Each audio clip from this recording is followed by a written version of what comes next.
नमस्कार साथियों, कैसे हो आप लोग? मैं आपका दोस्त महेंद्र चौधरी।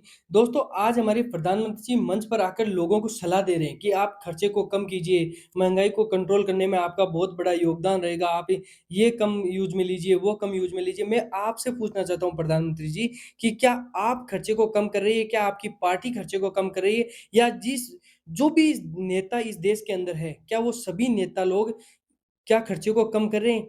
आप अपनी रैलियों में बड़े-बड़े काफ़िले निकालते हो, 100-100 गाड़ियों के काफ़िले निकालते हो। क्या उसके अंदर डीज़ल नहीं डलता?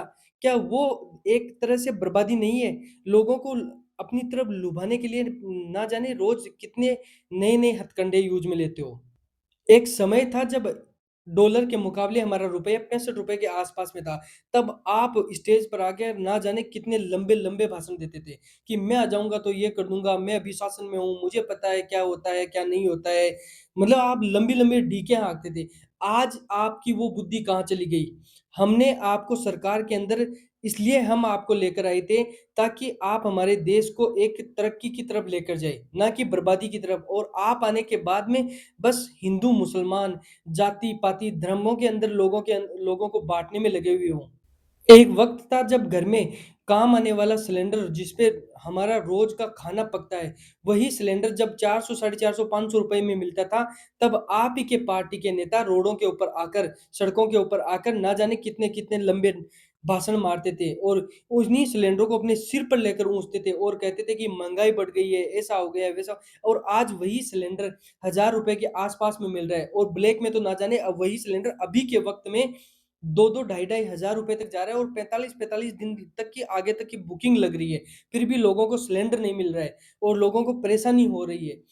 मैं दोस्तों आपसे भी रिक्वेस्ट करना चाहता हूँ, आज की नई जो पीढ़ी है, नया जो युग है, उन नौजवानों से भी रिक्वेस्ट करना चाहता हूँ कि इन पार्टियों के गुलाम मत बनो। हमें इन पार्टियों को गुलाम नहीं बनना है। मैं इस वीडियो के माध्यम से आपने इससे रिक्वेस्ट करना हो, चाहे कांग्रेस हो, चाहे बीजेपी हो, कोई-सी भी सत्ता के अंदर राज करे, हमें उनसे सवाल पूछना है। आज की मीडिया तो नाकाम हो चुकी है, वो तो एक तरह से गुलाम बन के रह गई है, ना उनसे सवालों से मतलब है, उन्हें मतलब है सिर्फ़ पैसों से।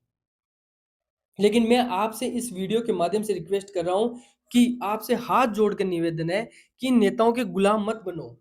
इनके गुलामी हमें नहीं करनी है। चाहे कांग्रेस का राज हो, चाहे बीजेपी का राज हो। हमें इनसे सवाल पूछने हैं कि आप हमारे लिए क्या कर रहे हो? हमारे बच्चों के लिए क्या कर रहे हो? आने वाली पीढ़ी के लिए आप क्या कर रहे हो? एक वक़्त था तब यही प्रधानमंत्री जी स्टेज पर खड़े होके बोलते थे कि जब एक देश की करेंसी गिरती है तो वो करेंसी नहीं गिरती, उसमें प्रधानमंत्री की साख भी गिरती है। क्या आज वो साख नहीं गिर रही? आज वही रुपया 95 के आस-पास में पहुँच चुका है। लेकिन आप उस रुपये का नाम तक लेने के लिए तैयार नहीं है। आखिर क्यों प्रधानमंत्री जी? क्या आज आप शासन में नहीं हो? उस समय बोलते थे कि मैं शासन में बैठा हूँ, मुझे पता है कि कैसे क्या होता है। क्या आज आप शासन में नहीं हो?